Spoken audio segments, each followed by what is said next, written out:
is wounds, healing wounds. Anytime you get a break in the skin, it's considered to be a wound. And the healing process is pretty much the same regardless of what type of wound it is or how deep it goes. The key thing to remember here is that the skin has an ability to repair itself. However, that ability has limits and it takes time. The very first thing that happens is bleeding stops. That is caused by a process called hemostasis. Hemostasis. Hemostasis. We'll talk more about that when we get to the specific chapter on blood in A&P 2. But I want to give you the 3 steps quickly so you have an idea. The very first thing is the formation, vasospasm. Vasospasm. V-A-S-O-S-P-A-S-M. A vasospasm literally means that the vein or the blood vessel just spasms. It contracts, it pulls back from the wound. And that right there is going to help close it, especially if it's a smaller vessel. That smooth muscle lining it is going to act like a chokehold on it. Everybody see how that goes? And that is going to allow for the second part, which is what we call plug formation. Plug formation.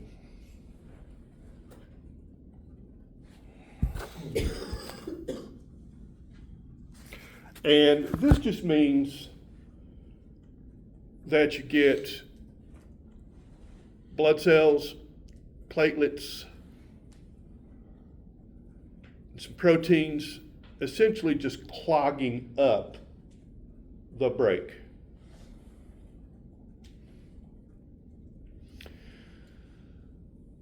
This slows down the bleeding,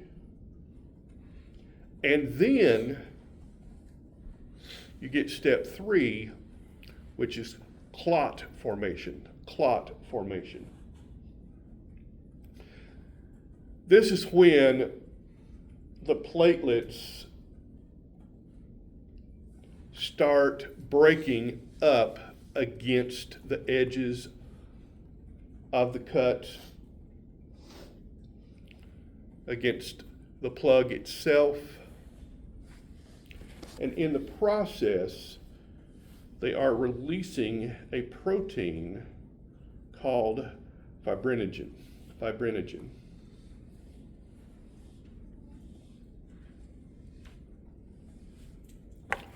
Another protein called thrombin. Thrombin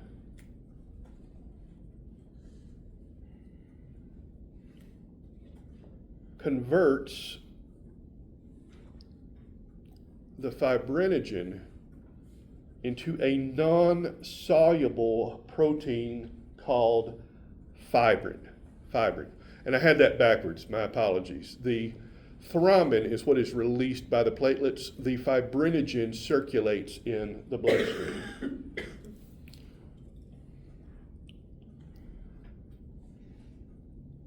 So essentially you're circulating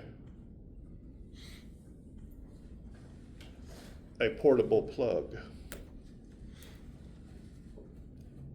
Now we have formed a clot. Am I going too fast? Once the clot has formed, healing will begin to take place. I believe I have already talked about the inflammatory process, yes? Well, just as a very quick reminder, you're going to have vasodilation. The blood vessels will open up so you get increased blood flow. The temperature goes up because of that. It turns red. You get more nutrients coming through there. You get more white blood cells coming through there. And the tissues become a little bit leaky, so they begin to swell. That's just the immediate inflammatory response. It is not the same as healing. Is everyone clear on that? Healing begins when the clot forms into something we call a scab. Various fluids begin to seep out. I mentioned that as part of the inflammatory process. You get additional fluids going in and swelling. Well, they begin to seep out into the clot and they dry up. The clot itself dries and it forms this hard fibrous cap, if you will, over the wound and protects it.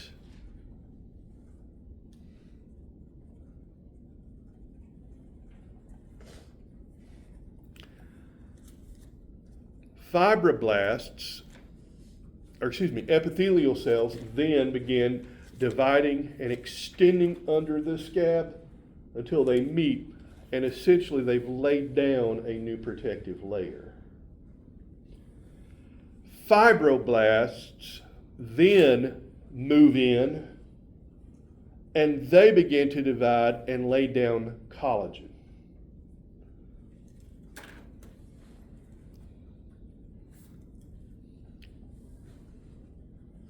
Now you've got a protective layer,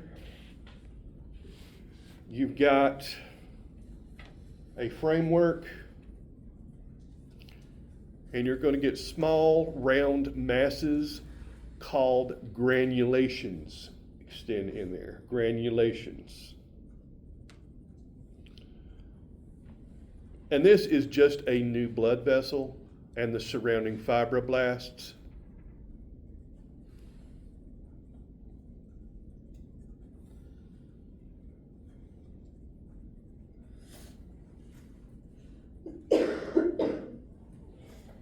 Once it's regenerated the tissue, the blood vessel may be reabsorbed.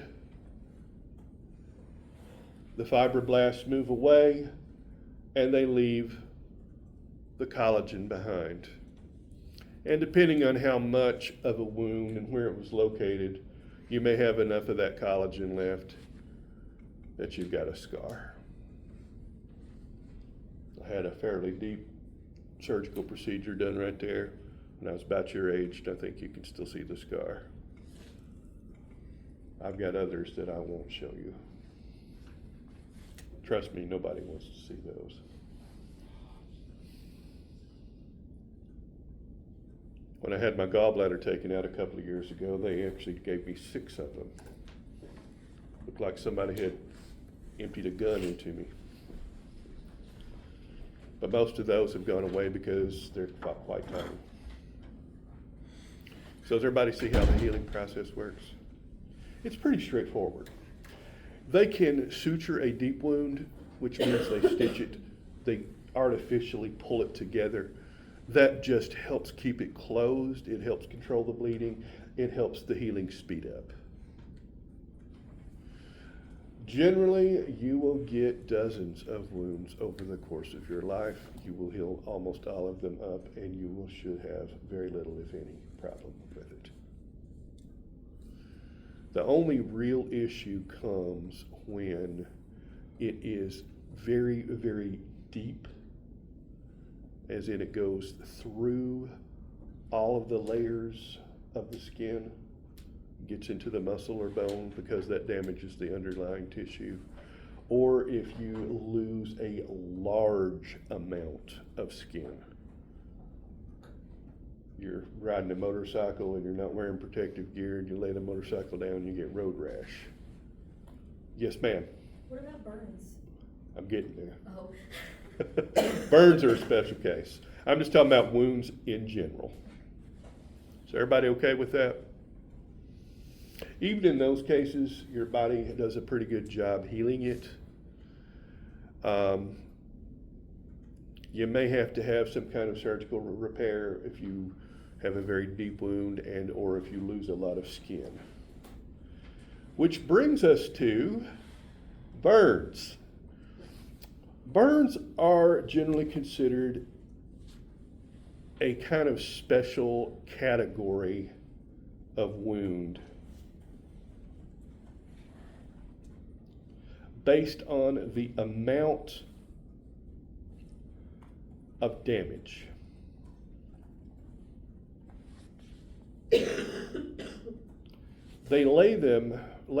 They classify them by degree. First degree, second degree, third degree. And these essentially refer to the amount of damage sustained by the surrounding tissue.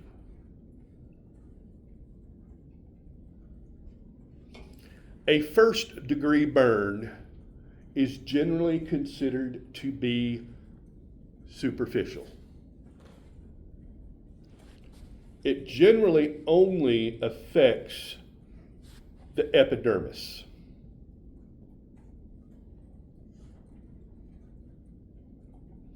That's not to say it won't hurt. It's not to say you won't see some redness, some swelling. You might get a little bit of that because that's part of the inflammatory response. You've damaged the tissue, right?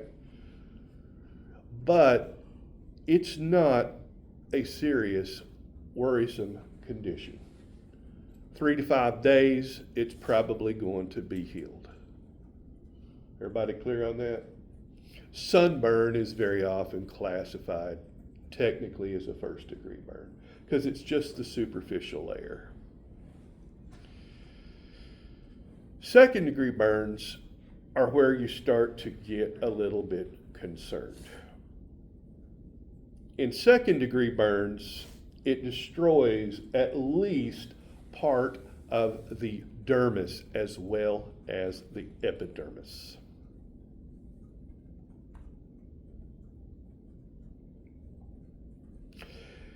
Typically, this is what you get when you get exposed to, say, a hot object. You accidentally pick up the skillet while it's been red hot and you drop it. You splash a little bit of boiling water on yourself. You get the idea. This will most likely cause a blister. Second degree burns, you will most likely see some blistering. The skin will be red. It will swell. And as I said, you may develop blisters. So a bad enough sunburn could be a second degree burn too? A bad enough sunburn could be a second degree burn too? Yes, a bad enough sunburn is considered to be a second degree burn as well. If you get blisters, that's the general rule of thumb.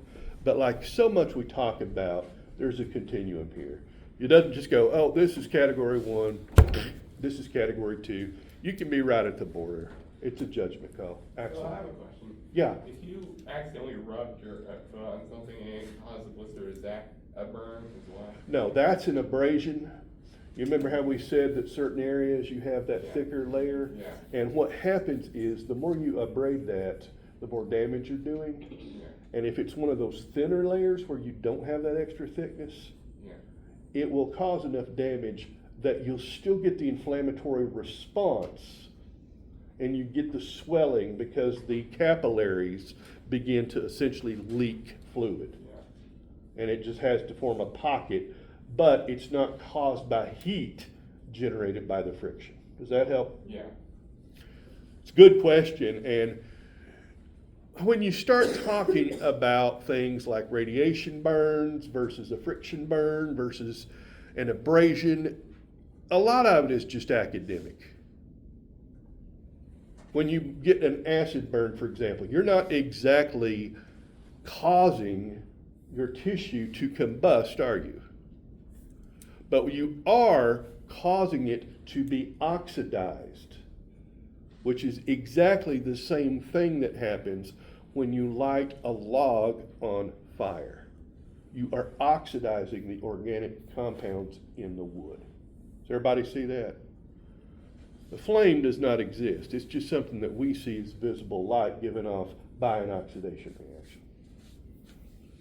So any kind of damage, whether it's an abrasion, whether it's thermal, whether it's radiation, you were asking about UV light, or just plain old friction, or an acid or a base, you're going to get similar wounds. The main concern about burns is their size, how much of the body they can potentially affect. The second worry is the degree. Even if somebody laid me open with a knife, it's still a fairly concentrated wound, is it not? Yeah, I'll need attention. Yeah, I'll be some issues stopping the bleeding. But once I get to a medical facility, they're going to staple it if they have to, but they're going to get that thing closed. And once they close it up, assuming it was clean and I got no infection, I am going to recover. A burn doesn't work like that, because a burn leaves a huge area open. Remember, we said the skin was the largest organ in the body, right? And that's not just by surface area, that's also by mass. Think about that for a minute. Your skin's the heaviest part of you. So you get any kind of wound through it, it's bad news. So everybody okay with that? The second concern is how deep does it go? Because the deeper you go, the more damage you do. And if you get it deep enough, you will have essentially destroyed all of the cells that could regenerate the skin. That is what we call a third degree burn, a third degree. This is the full thickness. Both skin layers and probably some of the underlying fat and or muscle. You don't have skin with a third degree.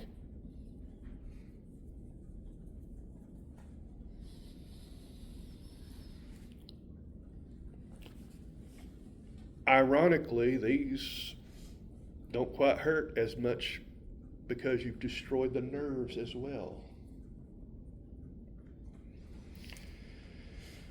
Treatment, healing. First degree, cool water and some kind of moisturizer. You're not going to have any real issues. Second degree, you mainly want to keep it clean and you want to keep it covered.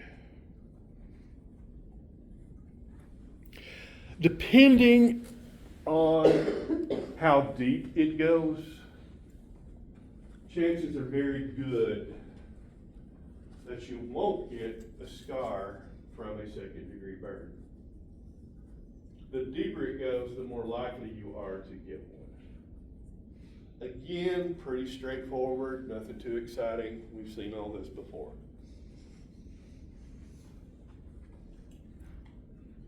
It can take 2 to 3 weeks for a second degree burn to completely heal. Again, pretty much dependent upon the depth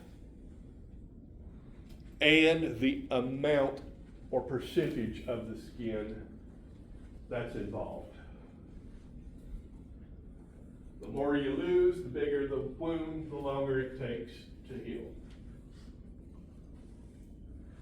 Any questions on that? Third degree, really, really bad news. This is urgent care is needed immediately.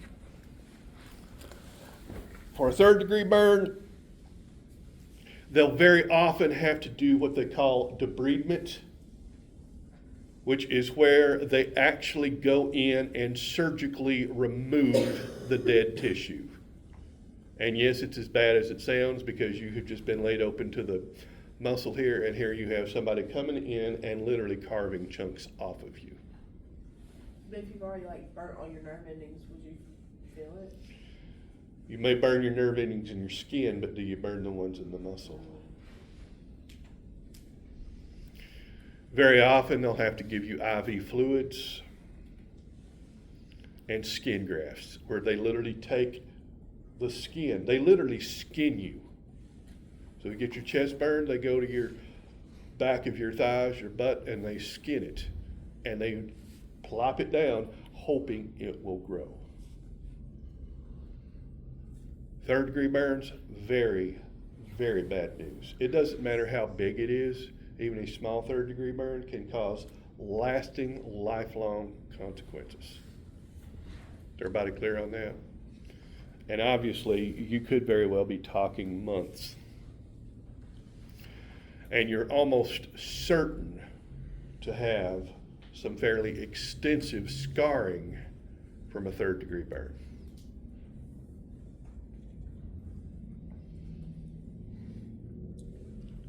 Very first year I taught here, I had a student who had been caught in a gas explosion. And his hand, he had so much scar tissue, he actually had to wear a brace to keep it from doing this. When we got this particular part, he and I had some really long, really good conversations. Is that right back there? If you go into the medical profession, chances are very good you will see somebody suffering from burns. It is one of the hardest things to recover from. My dad's first cousin and her husband both got caught in a house fire, and he stayed a little bit longer getting her out, but they both ended up dying within about 3 days because they were just so burned all over. I actually got to go in and see them because it happened. They brought them to Vanderbilt, which is where I was training at the time. And I won't lie, that family asked if I could use some of my knowledge and connections so that I could actually get in. And her husband literally had swelled up to twice his size. He literally was 2 times the size he was. Don't they say Vanderbilt has like one of the best burn units in the They do. US? They were just, I mean, it was not easy, but you do what you got to do. I'm not trying to gross anybody out. I just want you to be aware. You know, we're talking about the body. We're talking about, most of you, I hope, go into some kind of health or medical related profession. These are some things you may encounter. So, do y'all feel like you got a good idea on how the recovery process works? Yes, ma'am. What about sun poisoning? Sun poisoning? I'm sorry, I just can't hear that thing floating in the air. Sun poisoning? Sun poisoning? Yeah. I think it really, I've never had it, but I've heard it gets wasted. You're not talking about heat stroke, are you? No. I've never heard of sun poisoning. That sounds to me like a name for heat stroke. I don't know, it's like. No, my mom got it on her legs one time, and they blister really, really, really bad, and they like itch, and there's like big wounds on them. It's like basically like a bad sunburn almost, like in a way. Like you get like. Well, it sounds to me like a bad sunburn. And I'm not trying to be flip. I have never in my career heard that term. So let's Google it and see what the AI has to say. Sun poisoning is a severe systemic reaction to intense ultraviolet radiation, representing a severe second-degree sunburn rather than true toxicity. So it's just a bad sunburn. Huh? It's just a bad sunburn. Just a bad sunburn, but from what it is saying about a systemic reaction, I would say that's probably due to an over-immune response. Yeah, because I heard it makes you like sick, like you like throw up. Yeah. It's very possible. Have y'all ever heard of the 1918 Spanish flu? That probably was the single most devastating illness in recorded human history. Yes, exceeding the Black Death. I've been studying this for about 30 years, and the estimates I have seen for the Black Death say anywhere from 25 to 50 million people. For the Spanish flu, the smallest estimate I have ever found is 50 million. Some say up to 100, maybe even 200 million. So why does no one ever hear about that one? It's always like the Black Plague. Huh? Nobody ever hears about the Spanish flu, but they hear about the Black Plague. What's that? Because the Spanish flu is flu, and flu is seasonal, right? And most of you all are young and in excellent health, am I right? In fact, I'm going to ask a question. You don't have to participate.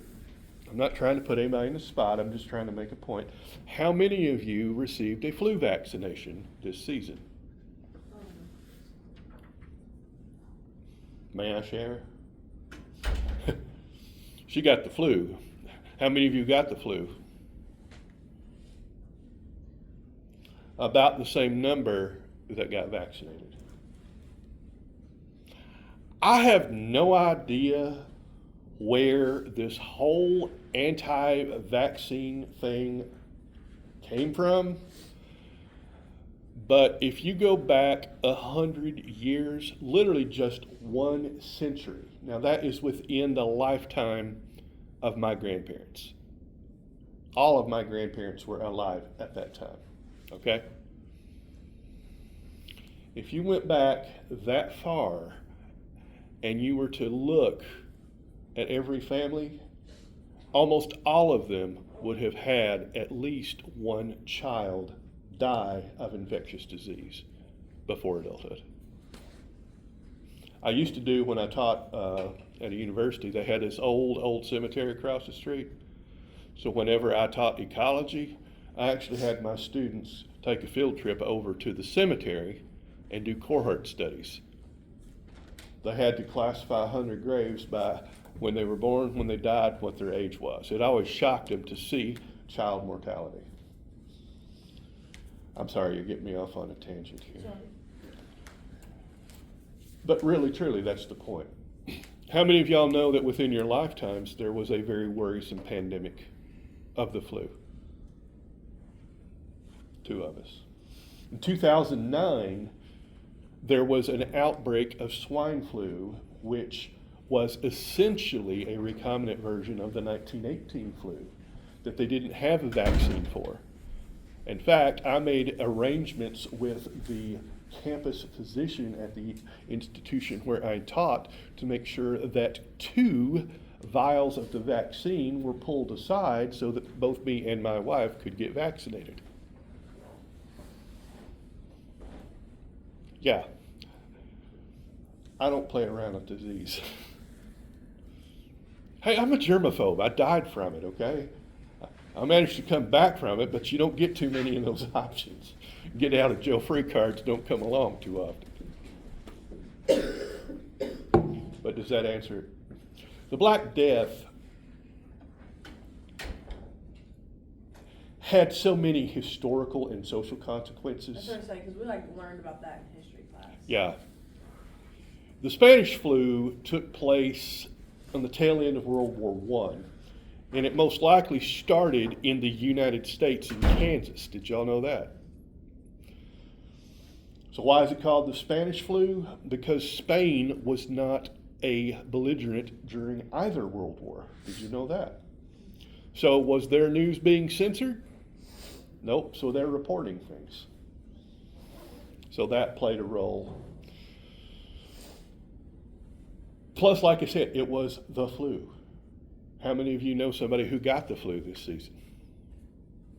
A lot more hands go up. You see what I'm saying? It's just, but what I was going to get to about sun poisoning, which is how we relate back to all of this. Yes, believe it or not, there's reasons I go with this. The most likely victims of the Spanish flu would not be people my age. It would be people your age. And almost all of them died from a hyperimmune response of the immune system reacting so strongly to the infection that it essentially, the immune response was what killed the patient rather than the infection. Y'all ever heard of septic shock? Sepsis? Yeah. In septic shock, it's not the infection that kills you. Did you know that? It's the fact that your immune system reacts so strongly to it that it starts attacking your own organs. And let me tell you, when it comes on fast. You can start the day not feeling all that hot, but not feeling too bad, and end up dying within hours. And that's me speaking strictly from personal experience. That's how it is. Somebody over here had a question. Was it you? I think it was just me. What was your question? Oh, I already asked it a minute ago. Oh, okay. I'm sorry. So everybody have any other questions on that? That answer yours well enough? Immune system, yes ma'am. Well, I think I have one question, like, how would like pressure wounds and stuff relate to all this? Like the wounds that old people get on their butts and stuff? Abrasion, bed sores. Anytime you have friction,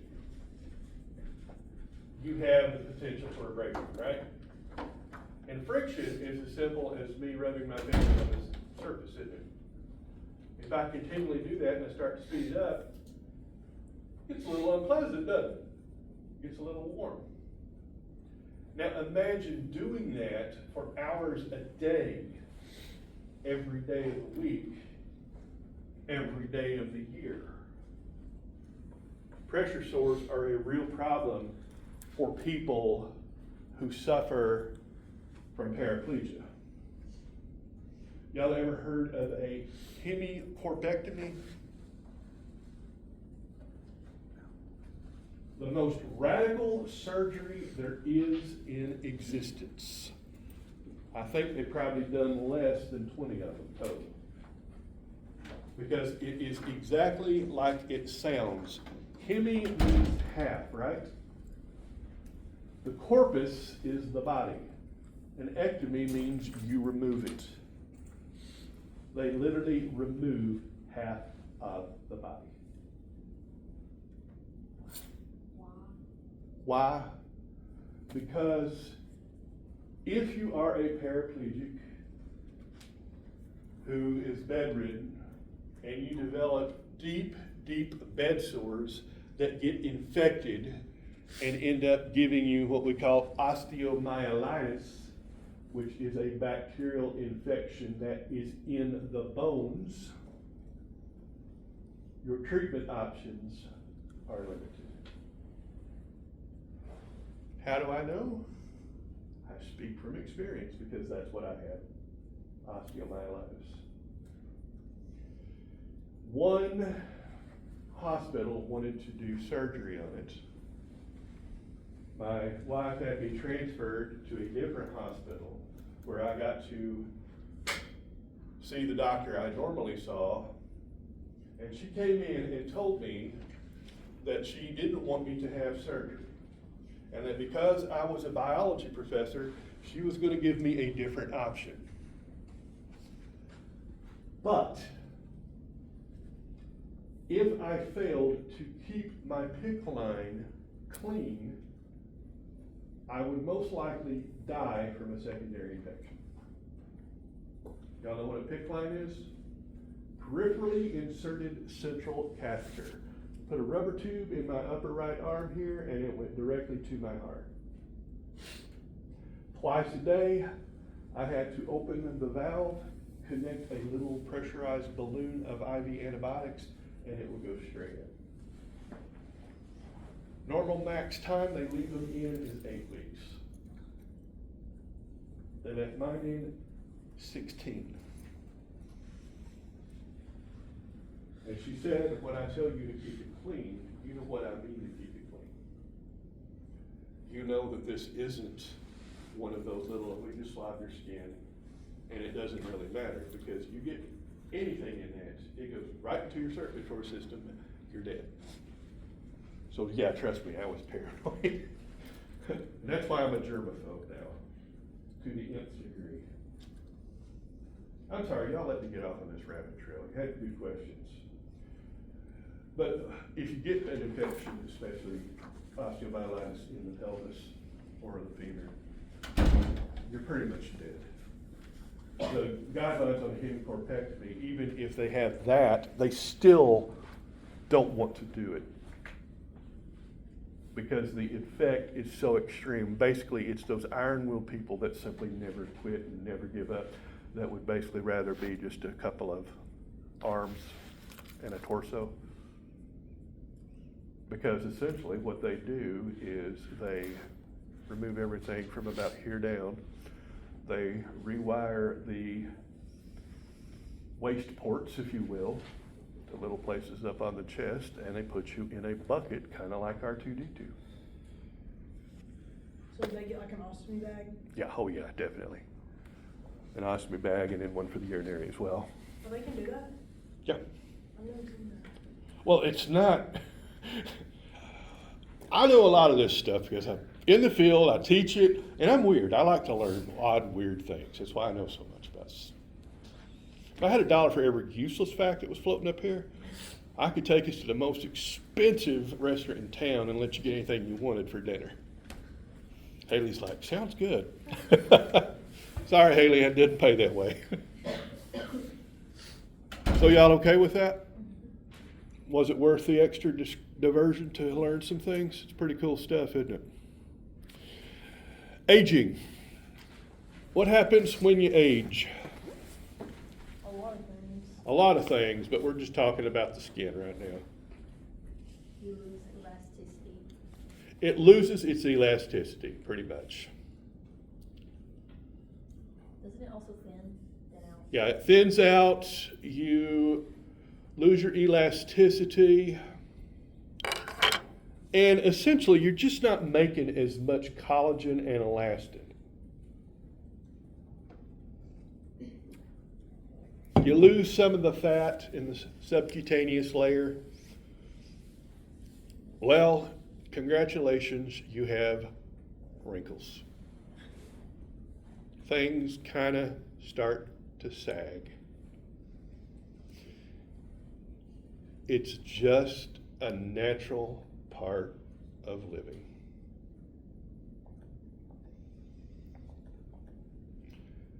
You just have fewer fibroblasts, so you just don't make as much replacement.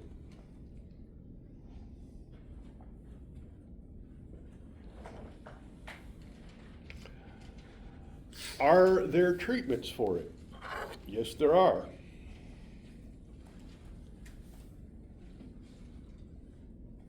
My favorite one is Botox. And I say favorite because I just like talking about this because it makes people squirm. Botox stands for botulinum toxin. This is the exact same toxin that causes botulism. It is among the deadliest toxins known. When I say known, I don't mean that humanity has made. I mean out of all of the toxins that humanity has created, has found out about, this probably is either first or second. If it is second, it's only behind VX nerve agent. And yet people willingly inject it into their skin, because in microscopic doses, it blocks nerve activation of certain skeletal muscles which causes them to relax rather than contract, so you don't have wrinkles. It also means you don't have expressions. Y'all are too young to remember who John Kerry is. He was a presidential candidate in 2004, 2008, one of those two. And he'd had a lot of Botox. And the joke skit that I saw said, "This is John Kerry angry. This is John Kerry happy. This is John Kerry surprised." Because basically he'd had so much Botox, his face didn't move. Yes, ma'am? I have a random question. So you know, like a lot of people get Botox to help with like their migraines and stuff. How does that work? I don't know. I'm not a medical doctor, and I've never had migraines, and I would hesitate before injecting myself with botulinum toxin for any reason. Maybe. But your generation has something mine didn't. It's called Google AI. You're going for it. Joking aside, AI is a good first glance, but I would be hesitant to rely on it for deep information. It just blocks nerves, like you said. Blocks nerves. Eventually, the nerve endings will work their way around the toxin and reconnect. So you have to renew it periodically. Other things, people get chemical peels. I don't know how that's supposed to help. Laser resurfacing. There's all kinds of things. I had a teacher get one of those in high school, and her skin was just like falling off her face during class. But I can sympathize. Most people are sensitive about how they look. Because let's face it, humans are very visual creatures, aren't we? And I would say most of us, whether we admit it or not, do form first opinions based on appearance. My whole thought, if it makes somebody feel better about themselves and how they look, I'm okay with it. That's just me. So everybody with me? We're done with the integumentary system. Yes, ma'am. What about like detoxing? Detoxing? Yeah. Your body detoxes all the time. Yeah, but like I've heard about how people put their like Yeah. feet and stuff and like it like comes up. I don't know. It like so. People willingly light up dead, dried, and shredded tobacco leaves wrapped in paper and inhale the burning smoke. Ethanol is a poison. It kills brain cells. Your body does not excrete ethanol, it breaks it down through the action of an enzyme called alcohol dehydrogenase. Yet people daily consume unhealthy amounts of ethanol to overwhelm their ADH so they can be drunk. I'm just saying, without being judgmental by being judgmental, very few people have the self-awareness or self-discipline to be completely honest with themselves about what they're doing. I don't mind you all asking questions like the sun poisoning or how migraines work, but notice what your first reaction was. Rather than look it up, it was to ask me, wasn't it? Why? You know more than we do. I know more than you do, and it's easier. See what I'm saying? So my point is, there is a lot, and I do mean a lot, of what I call pseudoscience.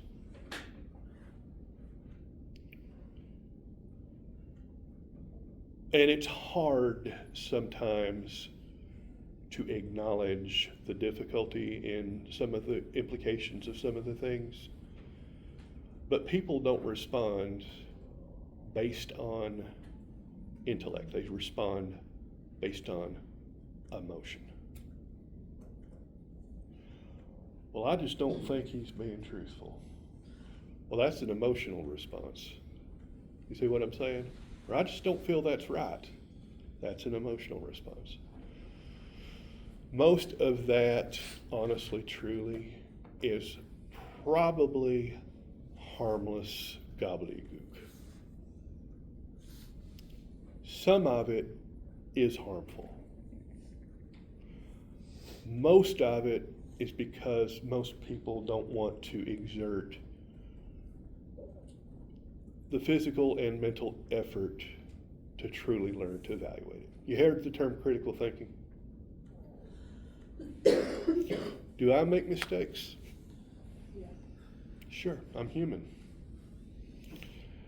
But if I made a blatant, obvious mistake, believe it or not, this vast majority of you would not bother to correct me on it or say that you knew I had made a mistake. You know why? Because you don't want the confrontation.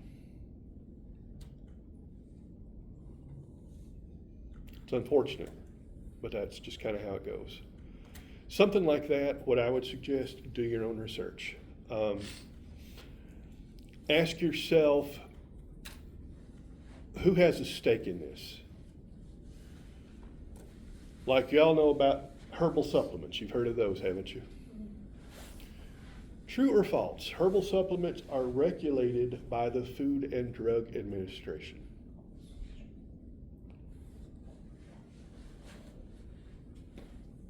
Technically false because they're not considered drugs. They are considered dietary supplements and therefore food.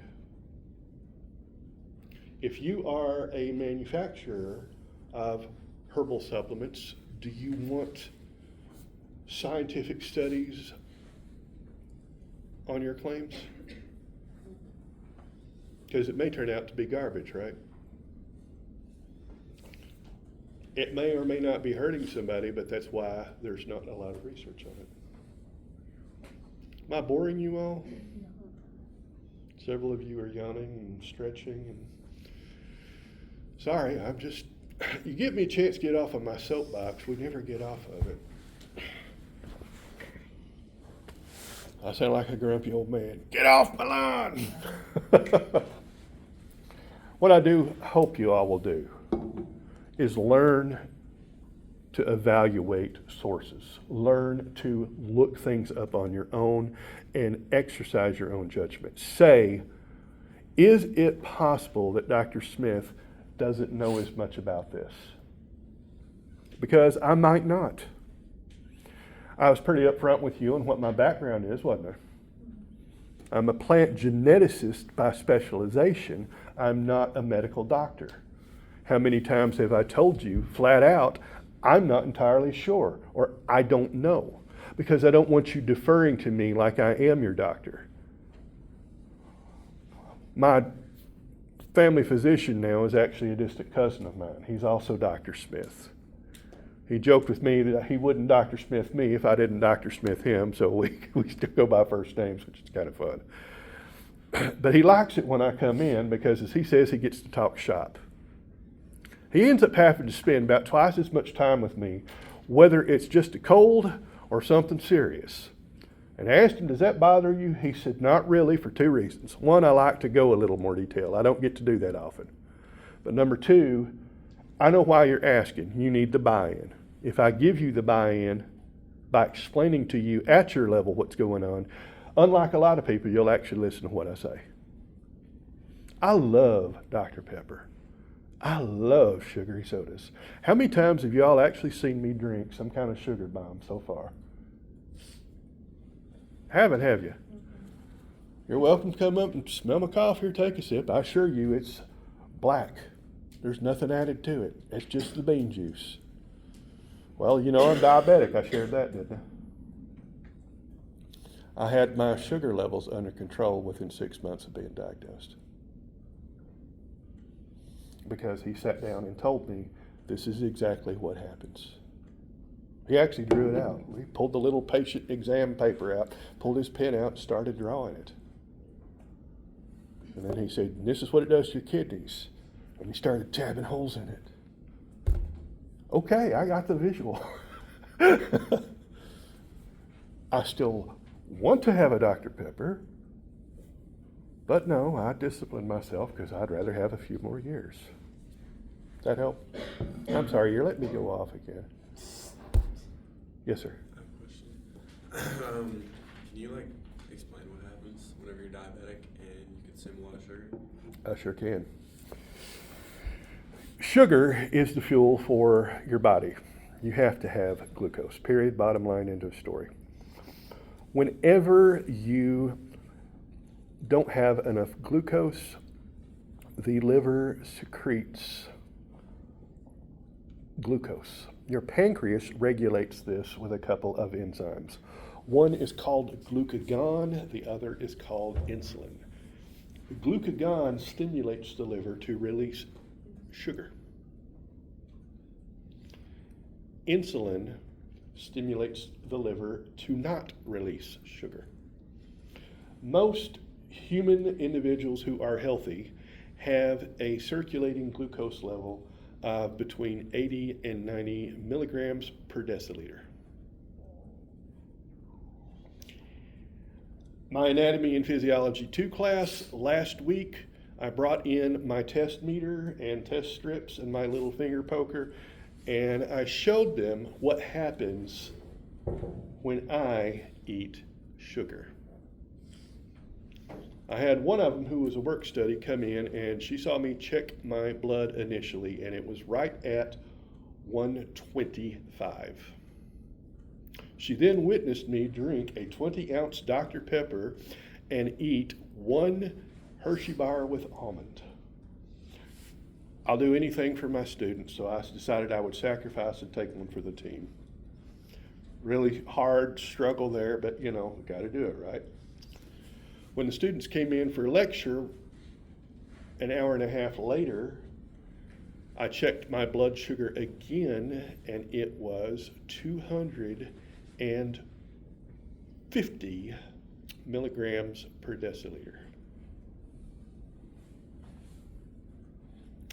Because I have type 2 diabetes mellitus, which means that my liver cells do not respond well to insulin.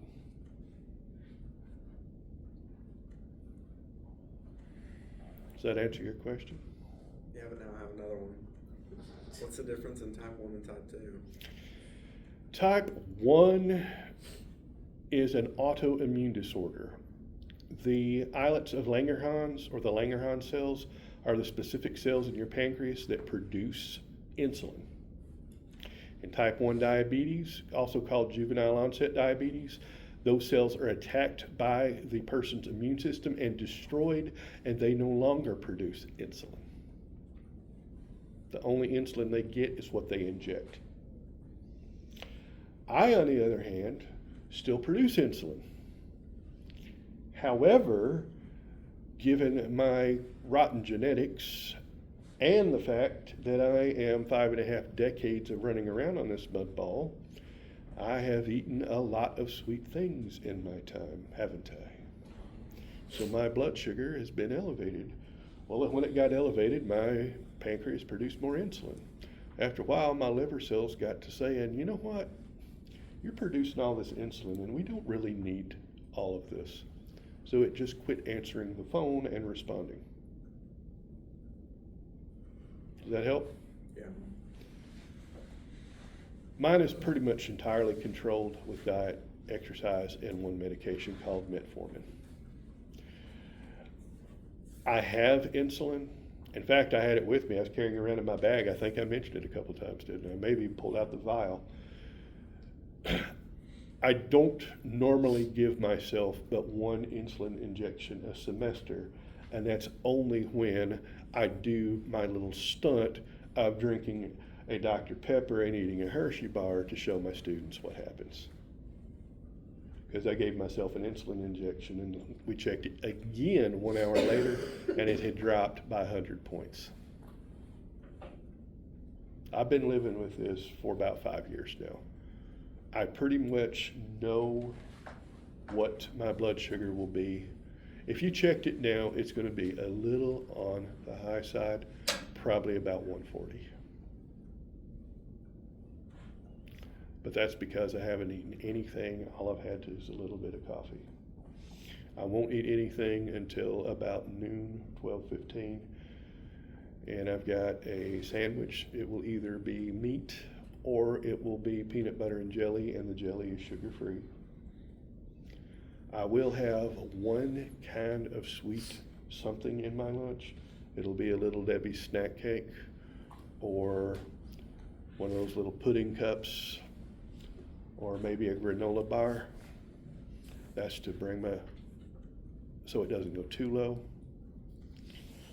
And then the other thing will probably be a banana, maybe an apple, maybe some kind of celery or cauliflower, just whatever my mom throws in, because Mom still insists on fixing my lunch for me. She likes doing it. She says it gives her day meaning, and I can believe it. But notice I already know what it'll be. And I won't abuse it. You don't see me running it to the candy machine, do you? You don't see me drinking something sugary, do you? It's not easy, I won't lie. There are times I want it. But as my doc said, can you cheat? Sure. It's your birthday, get a slice of birthday cake. Don't eat the whole cake. And don't give yourself a birthday every week. One is not going to kill you, but it's the constant. And there's what they call the A1C measurement, and that basically measures your glucose over a 6-month period. And pretty much after my initial diagnosis, I cut mine in half and have kept it there. So I do pretty good.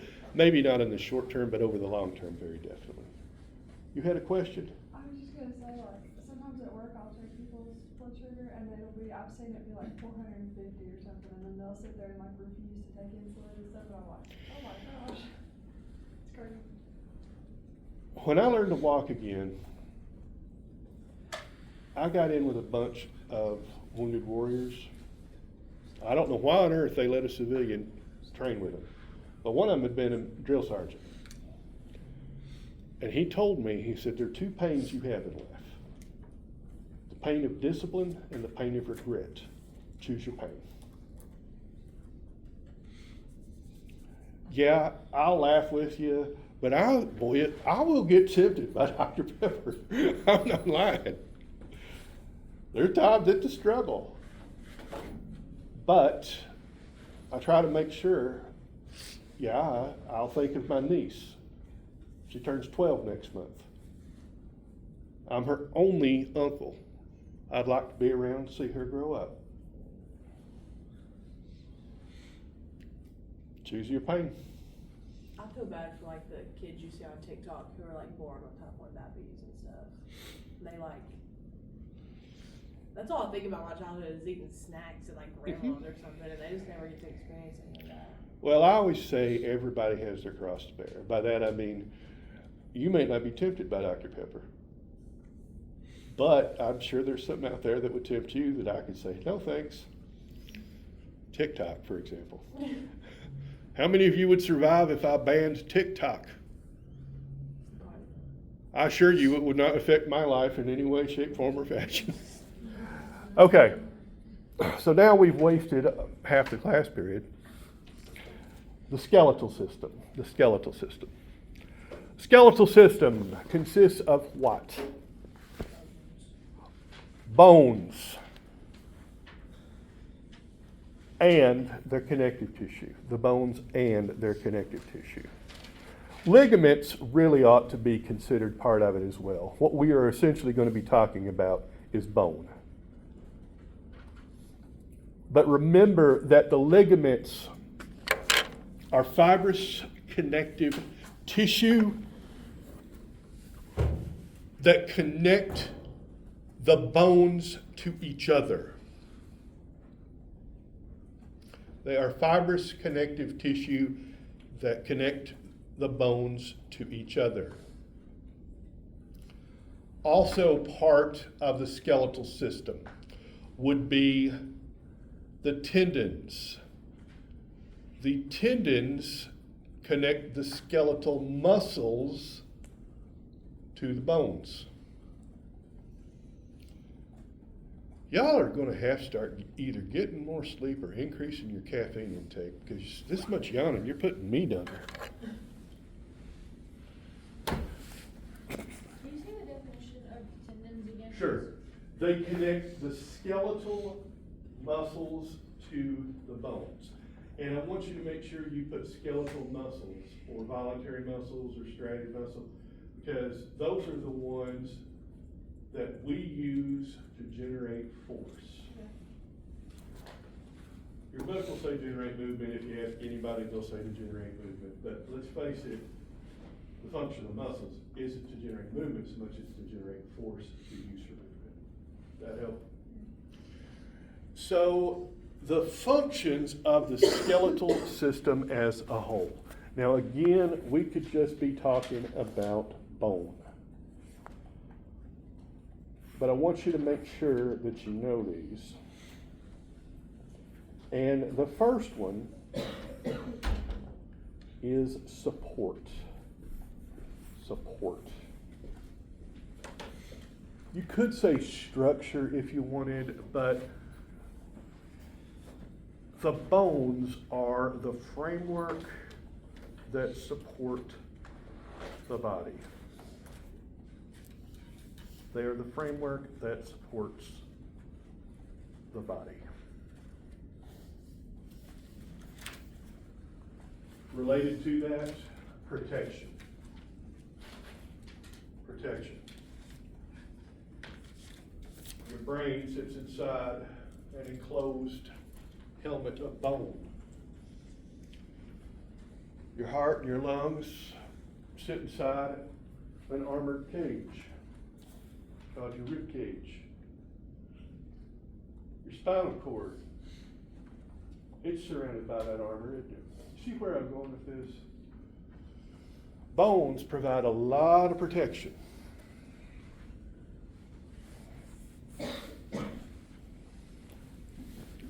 We could relate to that movement, because without the bones to act as levers and fulcrums, it wouldn't matter what the muscles did, would it? Because we are not going to move without forces acting on each other.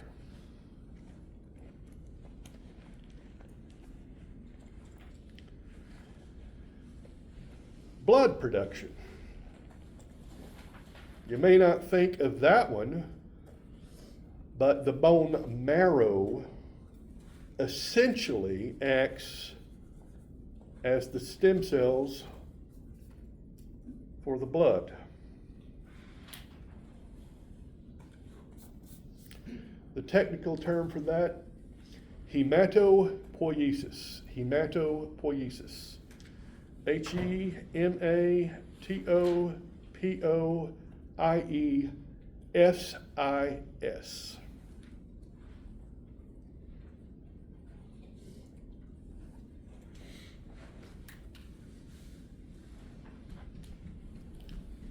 And here's another big one that I doubt any of you would think of. Mineral storage. Mineral storage.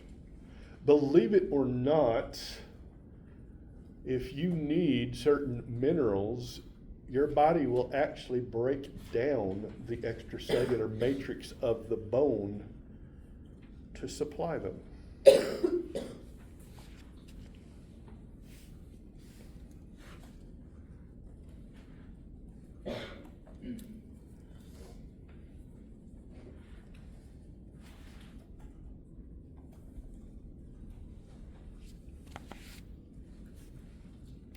And the craziest one of all, that I doubt any of you have ever heard of,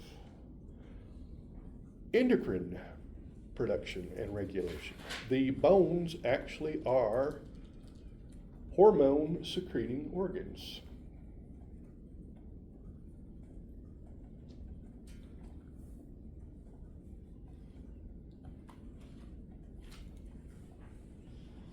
typically helps you manage blood sugar and fat deposition.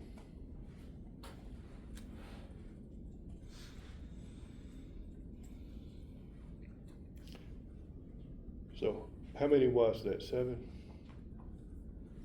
1, 2, Support, protection, 6. movement, hematopoiesis, Oh, mineral regulation, hormone production, and framework or structure. Is that right? Are those the 7? Did we get them all? I thought you said support first, which was framework. Shape or framework would be a separate one because it helps determine the body. Does anybody need me to repeat those?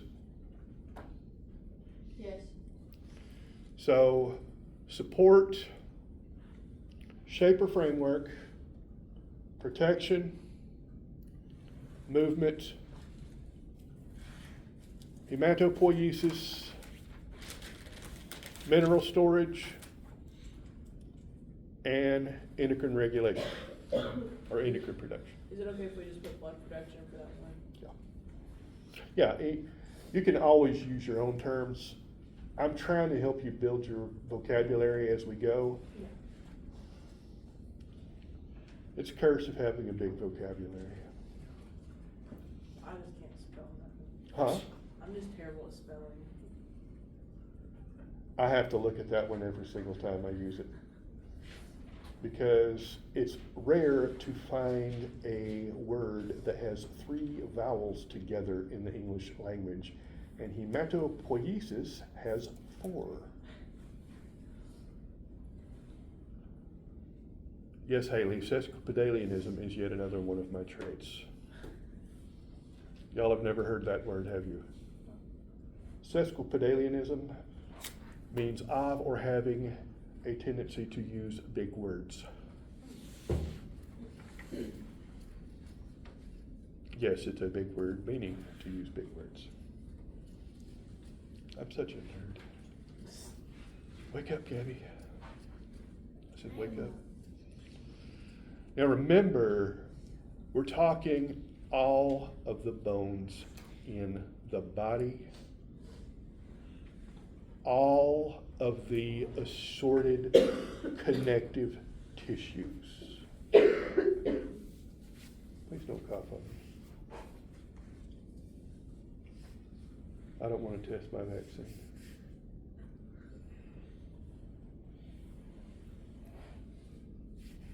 Is everybody okay with those?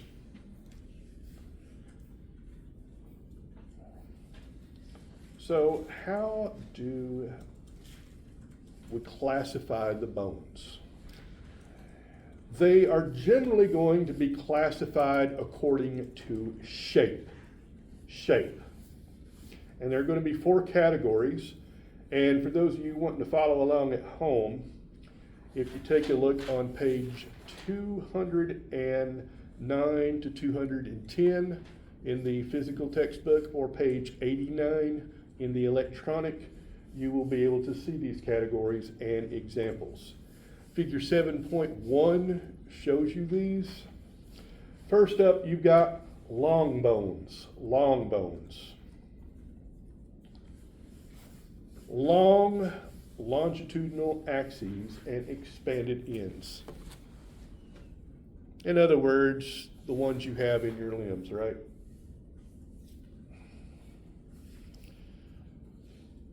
Well, if we've got long bones, we're going to have short bones. Another really nice technical anatomical term there. These are basically equal in width and length. Keep that in mind. They're equal in width and length.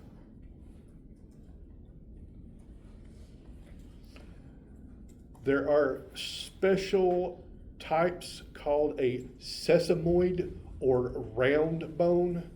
Sesamoid is spelled S-E-S-A-M-O-I-D. A sesamoid or round bone. These are usually in a tendon adjacent to a joint. The kneecap is a perfect example of a sesamoid bone.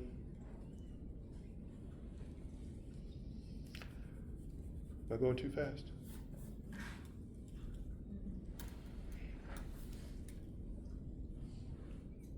Tick tock, tick tock, tick. I would start humming the Jeopardy theme, but I'm not sure you all know what Jeopardy is. It's still around? I thought dude died. What?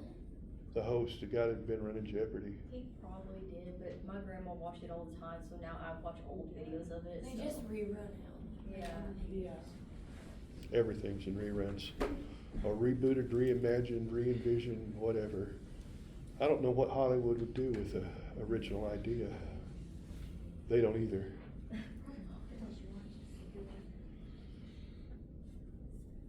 Apparently, Wednesday is now a popular hit TV series on Netflix. That bothers me so much. I used to watch The Addams Family, so it just, whenever they made Well, considering the Addams Family was released before I was born, they're pretty desperate. it's a bit. Okay, so everybody caught up now? Flat bones. Flat bones. Plate-like structures. Ribs, shoulder blades, skull.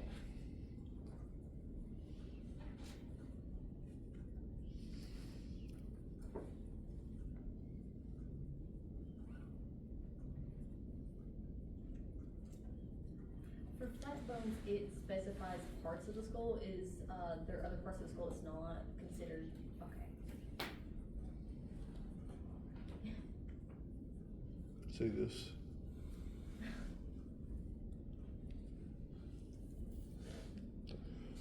There's a lot more bones in the skull than you realize. Yeah. I was Don't also- worry, it's coming.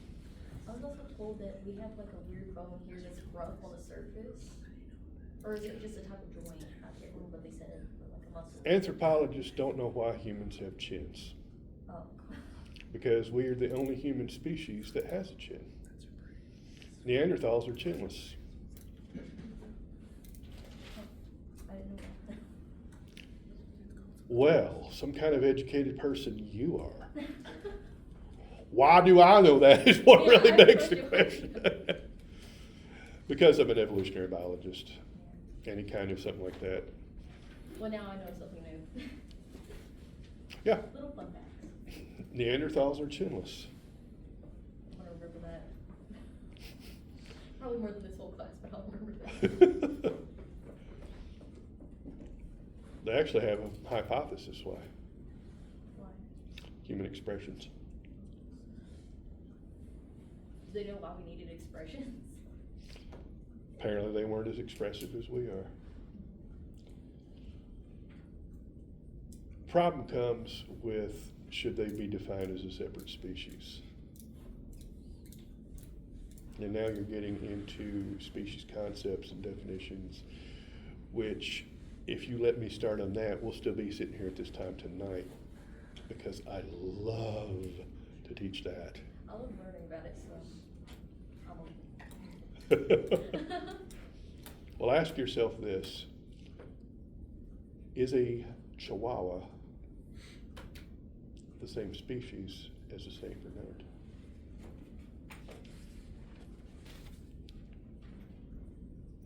I have a chihuahua, so I'm biased. And finally, irregular bones. Irregular bones, vertebra would be the best example. Facial bones. And I'll see you in the lab in 15.